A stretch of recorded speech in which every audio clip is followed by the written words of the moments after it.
Today, Wayne State University police expect to close the case on the shooting of a dog by one of its officers. The university releasing body cam video of the Saturday night shooting near Beaubien and Frederick. Officers were in the area conducting a welfare check when the dog, Ace, who wasn't on a leash, approached one of the officers. The dog's family says Ace was just being his usual friendly self. Police say he was charging and barking, and the officer fired 2 shots, hitting Ace in the mouth. The family says they plan to file a complaint against that officer. And while that was Wayne State Police, the number of dogs shot by Detroit police has increased over the past 3 years. At an alarming rate. Some dogs are shot on their own property, usually when police are searching for something or chasing a suspect, but many times has nothing to do with that homeowner or that dog owner. Police come in contact with loose dogs as well, dangerous dogs on the street. Yeah, and DPD says these stray dogs often present a threat to public safety, and deadly force is sometimes the only way to stop them. Investigative reporter Karen Drew has been looking closely into dog shootings by DPD, and she's here with more perspective on this, a topic that the city has been familiar with for a while now, Karen, right? You know, they have known that this is an issue, but we really spent months digging through these reports, and we were surprised on what we found. No doubt Detroit has a dog problem. 74 dogs were killed by Detroit police in a 3-year period. And then when you compare us against other cities, like let's say Chicago, our police shoot and kill dogs 3 times as much. So it had us asking, why is this happening? Well, one group says they know. They see firsthand what's going on with dogs in Detroit. The nails had came out from the wood from dry rotting, and the dog was pushing through and almost got out when we came on the scene. Okay, all right.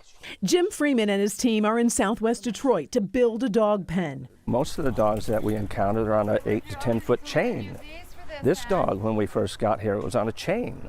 Right. You know, 8 to 10 feet long tow chain. His volunteer group, Chained, is one of several nonprofit groups that spend hundreds of thousands of dollars and so much of their time trying to make life a little better for Detroit dogs. You can't chain your dog up 24/7 and expect everything to be okay. It doesn't work like that. You know, they're social animals and they want to be with people. Mistreated dogs, often confined to chains, quickly develop behavioral problems.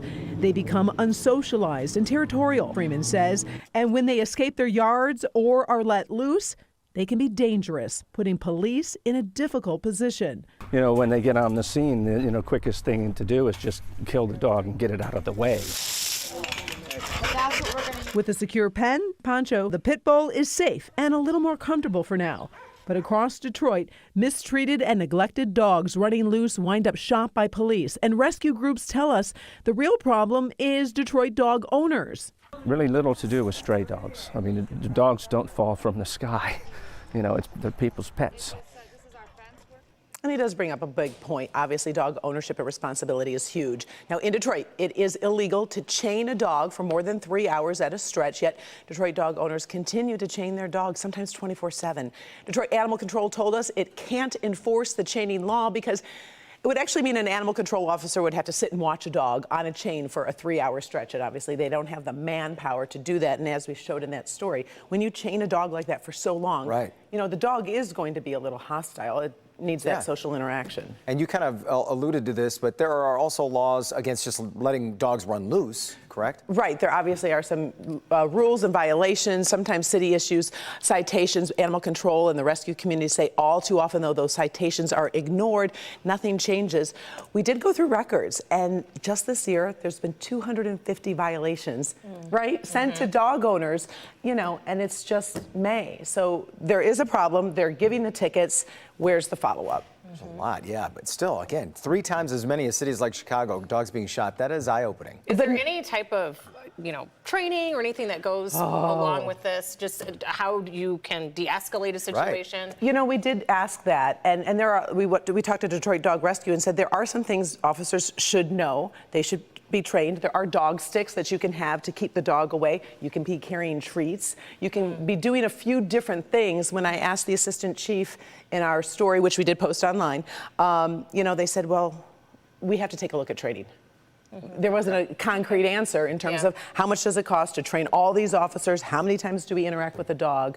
I posted all the stories on clickondetroit.com, all of the statistics, which honestly we spent 3 months obtaining these documents and putting them in a spreadsheet for you so you can look up your neighborhood, your precinct. We actually posted some police records so you can look exactly at what they did and why police did it and make your own judgment. Well, this touches a lot of people. Of course, It really we love our does. pets. I mean, they're part of your family. Yeah. It's good that we're putting a spotlight on it. Yes. Thank And you, it's Karen. always good that you pop into the morning show. Well, you know, I miss Love you, it. Jason. I miss you so much.